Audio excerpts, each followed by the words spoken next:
Well, it took one whack if I'd hit it in the right place.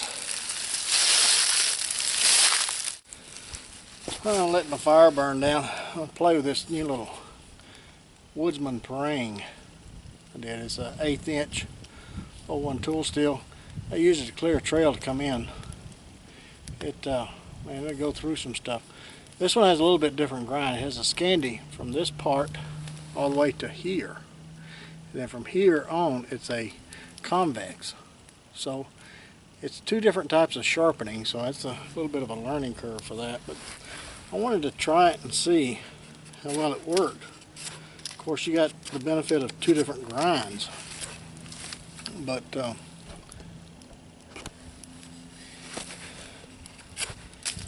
course you got the Scandi that's just gonna hog some wood off, and you got that little sweet spot there for the Scandi too. It just grabs stuff. But you got this convex up here to do the chopping, which a convex is a little bit stronger edge, so it should stand up to chopping a little bit better. Also, with that curve, it doesn't bind when you get, it doesn't stick. You know how some of those V grinds, when you stick it in there, they'll stick.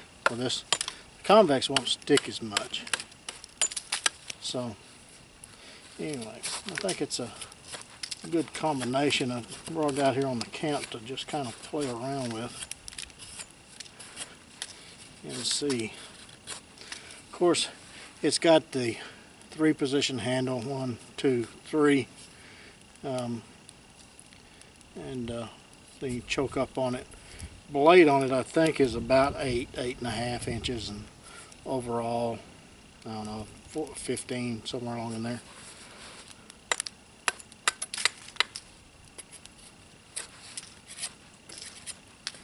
But I just did it to build this fire on the fire prep, and I mean it did okay. It's just I didn't really put it through paces. I just kind of played around with it a little bit. Of course, it's a machete or a parang. I think it's more of a parang than it is a machete.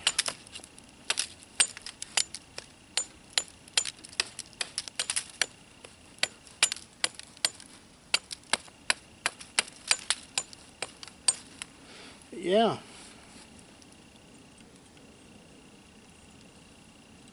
You can go through that oak, it's still pretty sharp. Don't feel no chips or anything, no rolls.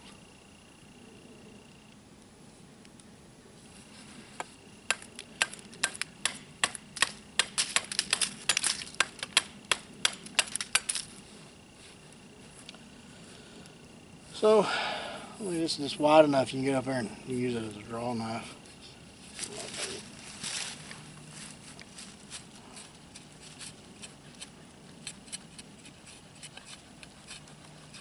But it'll take some bark off now.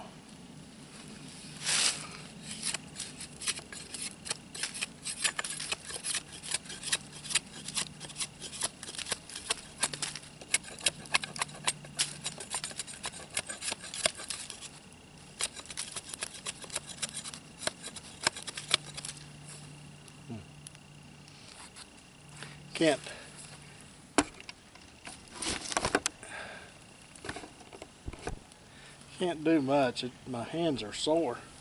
See, I sliced my hand open yesterday in the shop.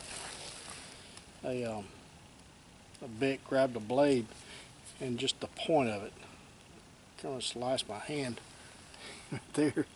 So my hand's sore.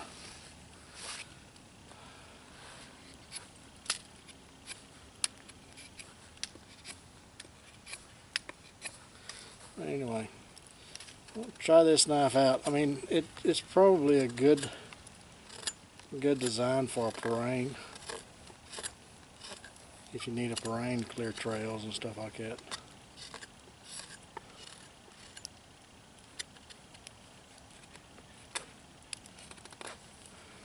So that's the prototype parang we're playing around with for a little while. Sitting on camp playing around with this prototype. I mean, I can't do much batoning with it because my hand, every time I hit it with my hand, it vibrates and it hurts. So, but I know, I mean, 3/16 with a wedge, 01 tool steel, yeah, it'll baton. I mean, that's about the only purpose that a real thick knife gives you is it gives you splitting power for batoning and firecraft and things like that. So the idea was that I wanted the splitting and the firecraft a heavy duty, heavy use blade, 3/16 steel, with a finer point. That's the reason for the distal taper, and even a finer edge because I have a blended saber right here, and it actually does what I envision it doing. It's a very heavy use blade. It doesn't feel heavy in the hand, but it does the finer task of feathers and things like that. But yet it's a honking blade. I mean, I got that thumb ramp right there, and I mean you can take some material off. I don't know if you're seeing all this or not. I mean you can take some material off, but it's not going to do a lot of finesse things that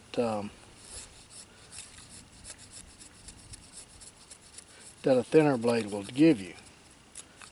I mean, for instance, I mean, you saw me eating an apple with it. I mean, it's going to split the apple apart because that's not what it's designed to do. It's designed to split things apart. And so that's what the heavier blades will do for you. So, I mean, it does what I intended for it to do, and it is another design. I mean, if you guys want something like this, let me know, and I'll formally introduce it. But I mean, it's just another example of what you can do with that woodsman's grind, how fluid it is, and how versatile. I mean, this is pretty much a trapper HD model. I mean, it's pretty close. So it's not that different from other models that I've done. It has a very deep belly. And I mean, if you wanted to, I mean, this could be an ideal skinner. It will get in there, and you got plenty of purchase on the blade there to hold it. So it would make an ideal skinner. As thick as the blade is, it'd go through breastbone and stuff like that. I mean, you couldn't go through a pelvic bone or leg bones with it, but I mean, deer pelvic and leg bones is just too hard to go through. You know, I've seen it. Axes have problems with it. So you can't expect a knife to do it. But it's got good balance, good feel. Just it works. I mean, it's an option for you. I didn't even, you know, maybe Trapper HD is the name for it. I'm not sure.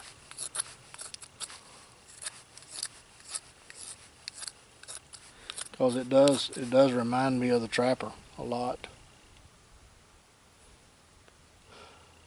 So anyway, that's an option if you want a heavier duty with that same Trapper design. Then that's pretty much what it looked like right there.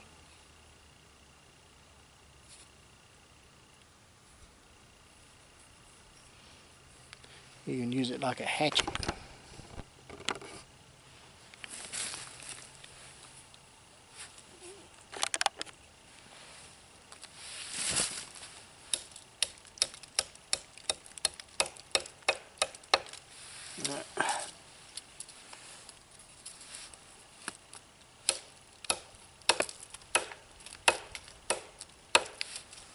So,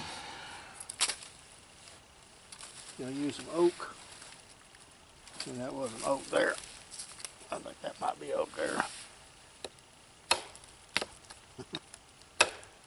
Got one of them little firebox stoves. Need to make little wood chips for it. That'll do it right there.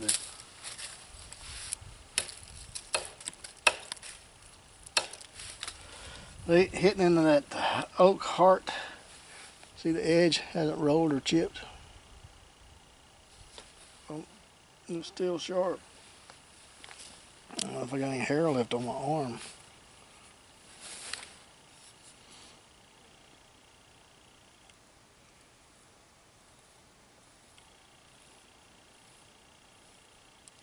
You can hear it.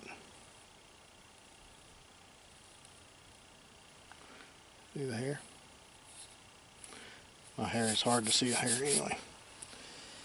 And of course my edges are not polished either. So. But it's still sharp. Even after all this whittling and stuff doing on camp with it. And hacking it into that oak there. But yeah, you just got that same expanded sweet spot, you know, that I like so much.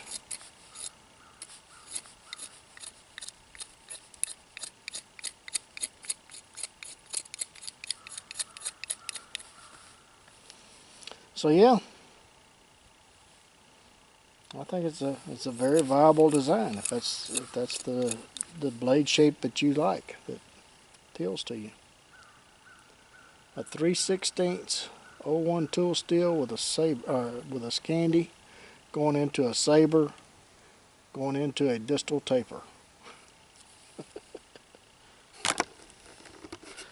That's a mouthful right there, ain't it?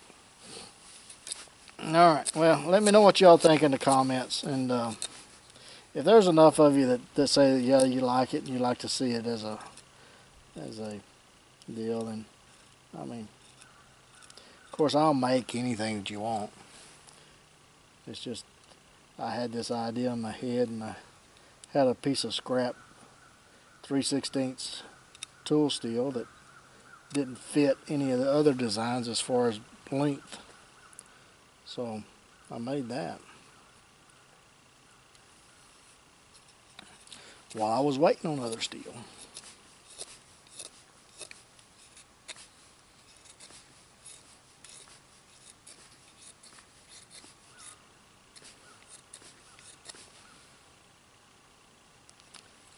I like it. It's not my favorite, but I like it. It's just, I mean, the design, the blade shape. I mean, the Master Woodman. I mean, I'm just a little partial to that. Maybe you like this shape better. I don't know. That's a personal thing. But it'll do pretty much the same task that the Master Woodsman would do. It's a thicker blade right here in this portion here, so it'll probably baton a little bit better than a Master Woodsman will, because a Master Woodman is 5/32. So you have a little bit more of a wedge with this one. It's a little bit heavier too. I mean, probably wouldn't notice it, but unless you held them both in your hand. But yeah. Oh, we'll see where it goes. What happens? If you guys would like to order one of these or change the order to it, then I'll be happy to do it. But please don't tell me ahead of time. Wait till I contact you. I got so much on my plate now that most of the time when I get contacted, I'm not anywhere near my record, so I forget about it, and then we have problems later. So just wait until I contact you if you want to change your order just before fabrication, and we can make adjustments then. Because there may be something else that I come out with between now and then that you like even better. Who knows? So, just my thoughts on it, initial thoughts. I just used it for a day or so. I'm going to have to wrap this up here pretty quick and go back to the house. Got to go in this evening. So, I haven't used the parang enough to even have an opinion on it yet. I hacked my way through in here clearing a trail with vines and stuff, and I mean it just went through those vines, those water vines and everything, just like butter. But I want to give it a thorough test. It is a little bit different because it has a convex grind on that front part of that machete or parang, and so I want to really give that a thorough beating and see how that's going to work. Should be fine, but I got it pretty thin there. So I wanted I wanted slicing power with a convex durability, and the convex will not stick as much as a V grind will in dense woods. So hopefully it'll spread the fibers out enough to where it doesn't stick. It pulls it right out. That's the idea. And ideas is only as good as the test. So you got to test it and see. And like I said, I haven't used it enough to really have an opinion on it. So far, it's performed very well. But like I said, I want to use it for a while and see. So that means I'm gonna have to have an excuse to get back out in the woods pretty quick, huh? That sounds like a good excuse. I gotta go test my terrain. I like it.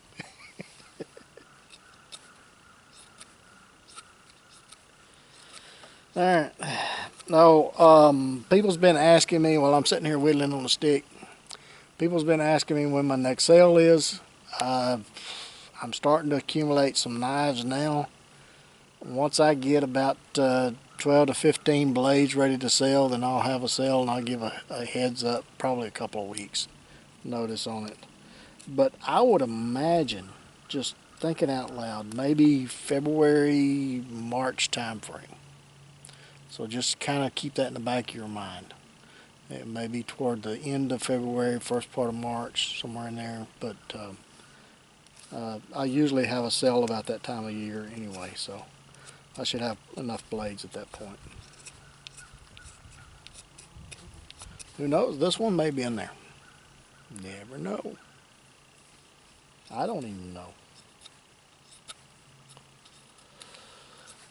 Alright, I'm going back to my wheeling.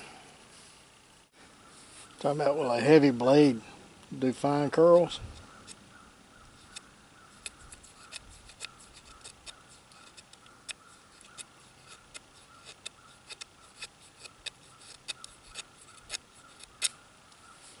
Yep, it sure will.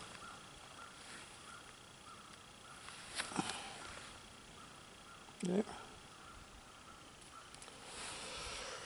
It's all in the geometry.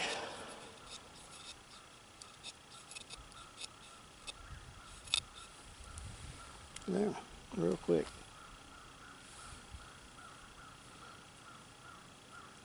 I think the Woodsman's grind really shines when you start getting at 5/32 and above, because it starts showing you that grind is more versatile with the thicker blades than just a standard grind is on those blades.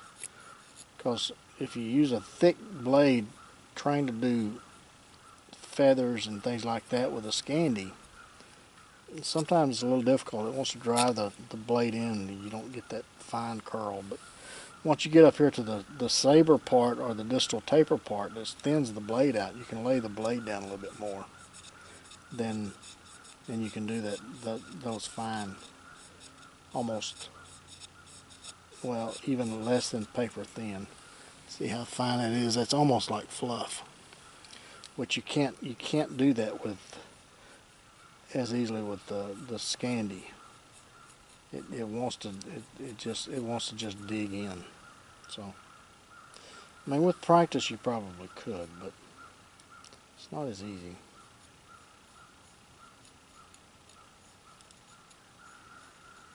See, they're not quite as thin. So I mean, maybe splitting hairs here, but you know, I just like real thin curls when I'm trying to do firecraft because it detects those parts so much easier.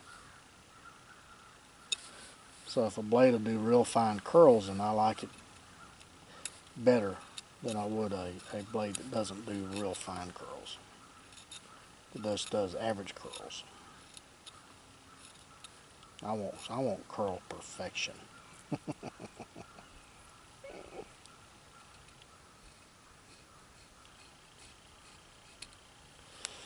Alright, yeah. Feels good.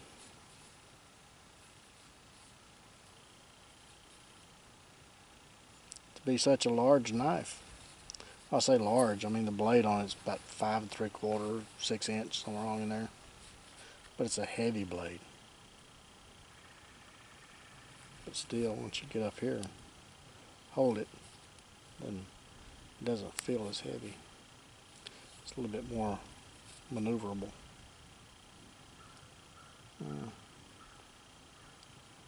It's kind of down and dirty, rough and ready, quickie in the shop.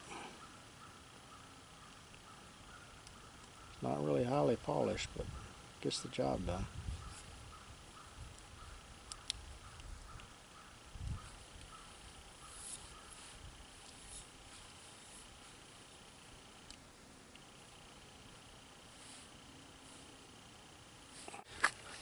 One thing I did think about, if anybody wants to talk about a survival knife, this is what I would say was a survival knife.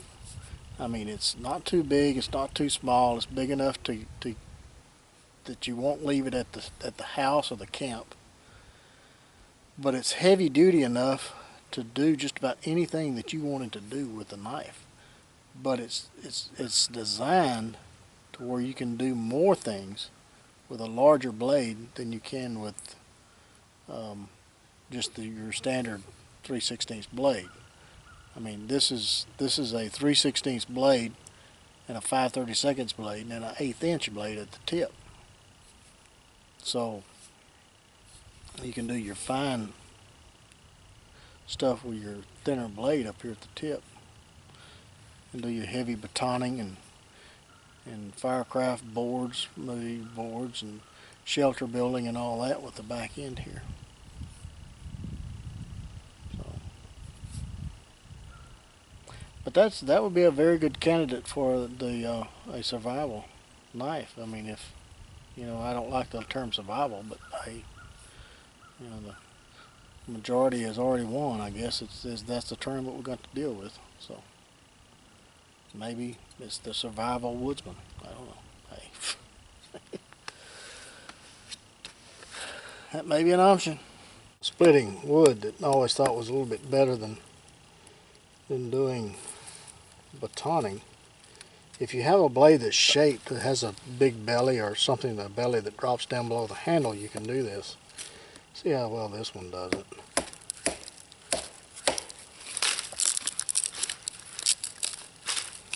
It does it quite well. So when you got an injury like that, got an option.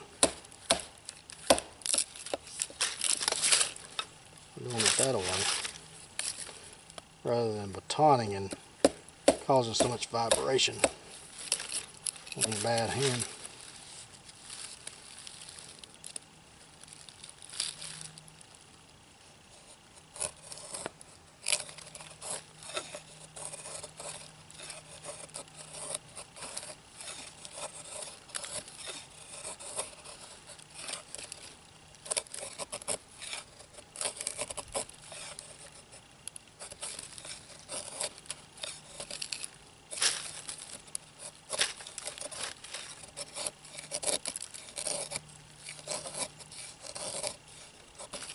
Well, we're packed up, ready to head back to the house.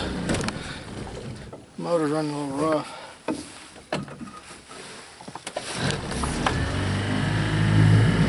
Maybe a little cold. But next time you have an opportunity, get out in the woods, go camping. Just get out in the yard, whittle on a stick, do it in the living room. Do something outdoorsy. Be sure to take a child with you, get the opportunity, and don't forget, plenty of Band-Aids and lots of knives. We'll catch you guys on the next one.